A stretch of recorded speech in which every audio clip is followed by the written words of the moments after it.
My dismissal began with an Excel sheet. Not a scandal, not a mistake, an MBA graduate spreadsheet.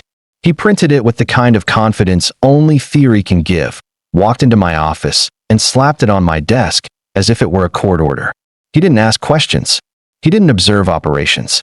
He simply declared my methods outdated, as though 10 years of payroll mastery could be replaced by conditional formatting and a few pivot tables. The arrogance was stunning, but the consequences were worse. Overnight, the experience that had protected the company from fines, audits, and lawsuits became irrelevant because a young strategist with a shiny diploma believed color-coded cells were the future. By 4 p.m., the decision was executed. Security arrived, and I was escorted out like a thief. No farewell from colleagues. No transition plan. No request for knowledge transfer. The silence in the hallway was louder than any insult. My computer access vanished while I was still gathering my belongings.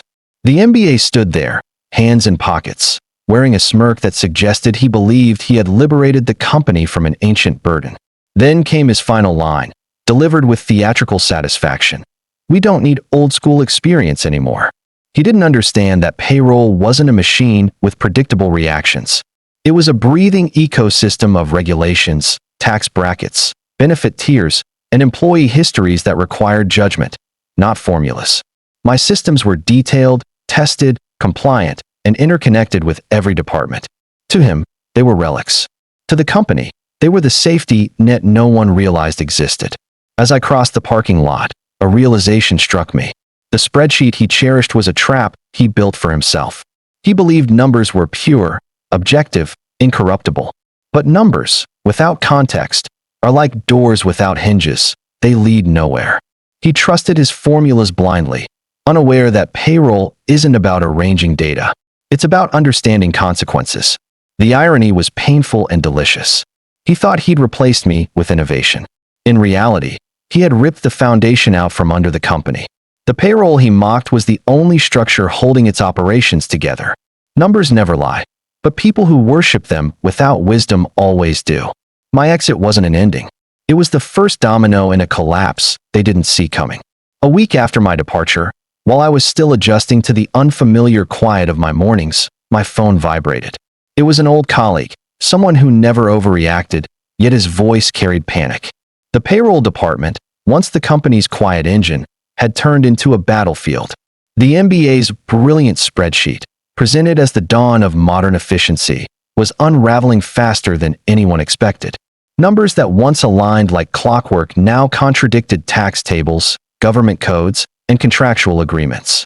Overtime hours disappeared, retirement contributions didn't reconcile, and deductions appeared without explanation.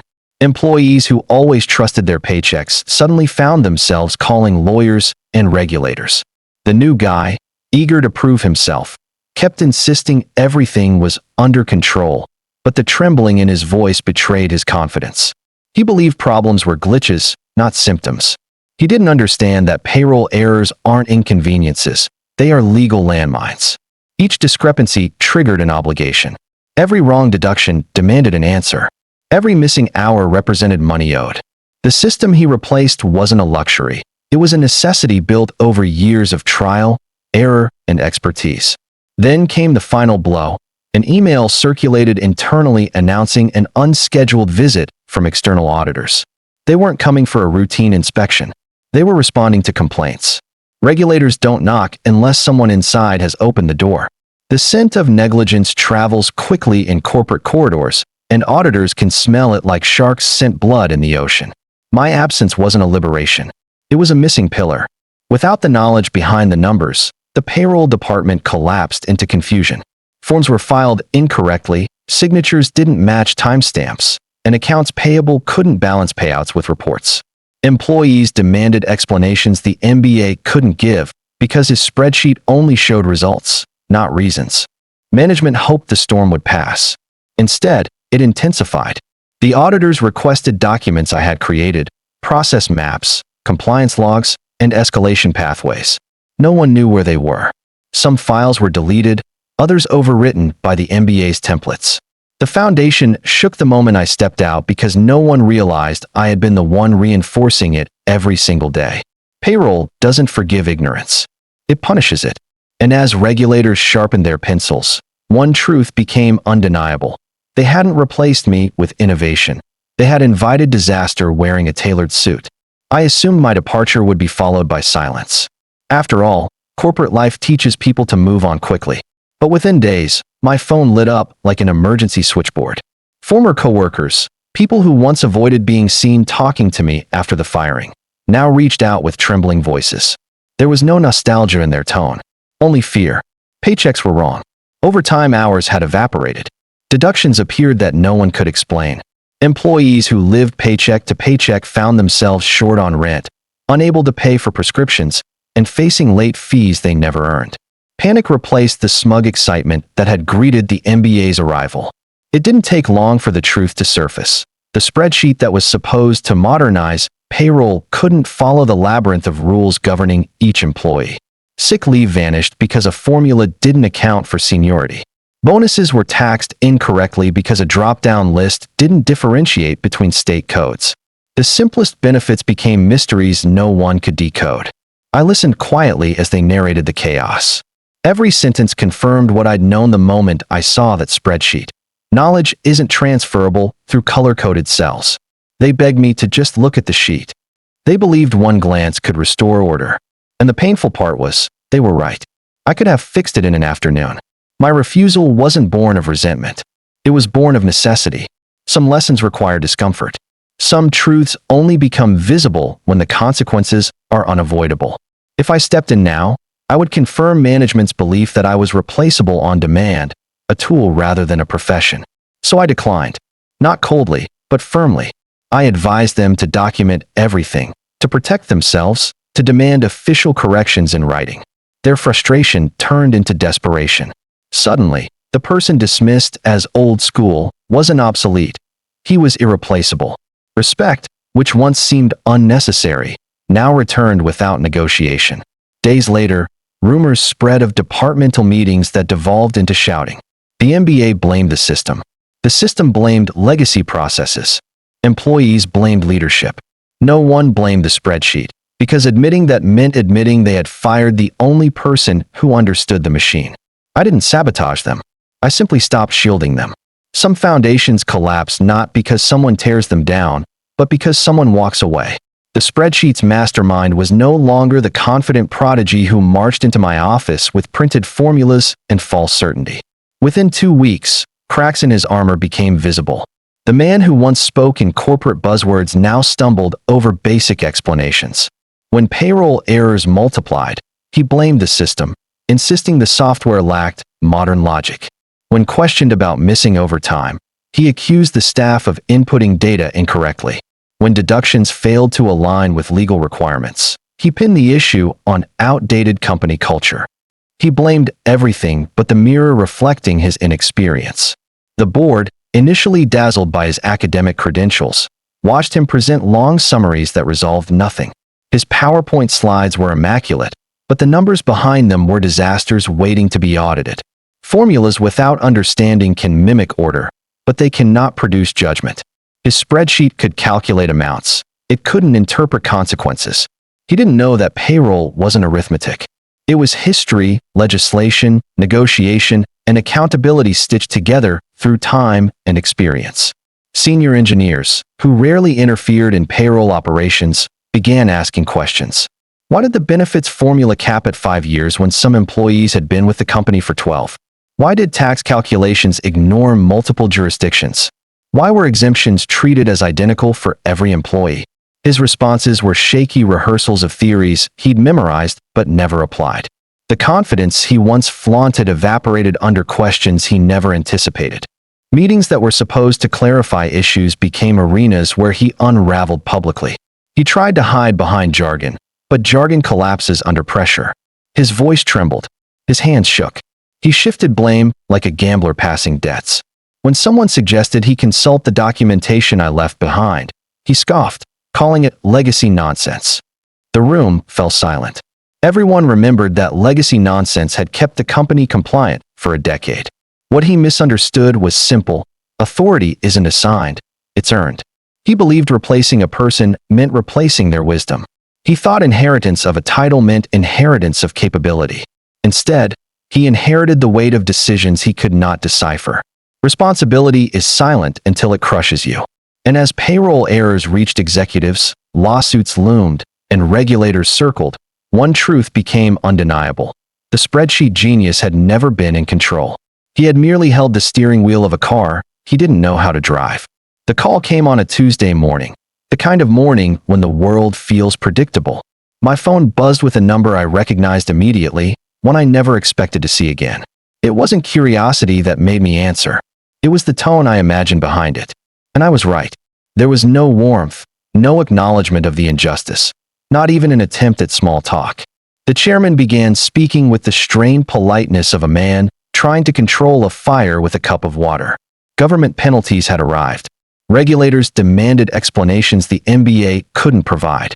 The company's name appeared on compliance watch lists, and suddenly the same people who once dismissed me as obsolete needed the fossil they had thrown away. They didn't apologize.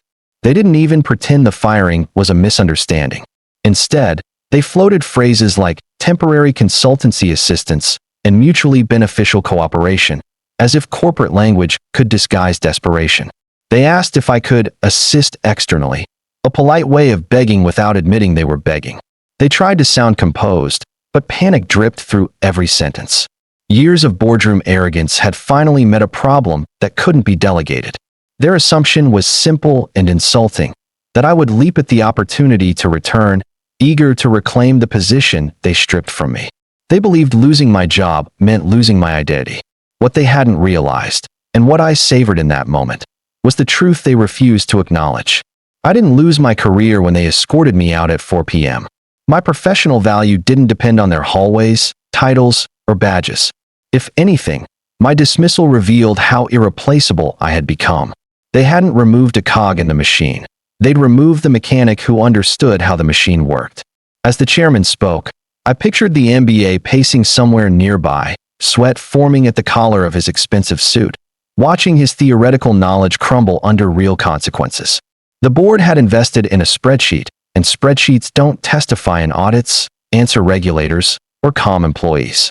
I listened patiently, not out of respect, but because this was the sound of a lesson maturing. They fired experience and hired confidence. They confused formulas with wisdom. And now, the very people who believed numbers were enough were learning the most expensive truth of all. You can replace a position. You cannot replace the person who understood it. They believed calling me back would restore order, but consultancy isn't a job, it's leverage. They no longer held authority over my time. I set my rate, and they accepted it without negotiation, a silent admission that desperation had replaced pride. When I walked back into the building, I didn't feel nostalgia. I felt purpose, and a certain satisfaction in knowing every minute of my presence was costing them more than my entire monthly salary had. Ignorance always sends a bill. Mine just had a line item at the bottom that read, "Due upon receipt." The crisis was worse than I imagined. 3 departments were in freefall.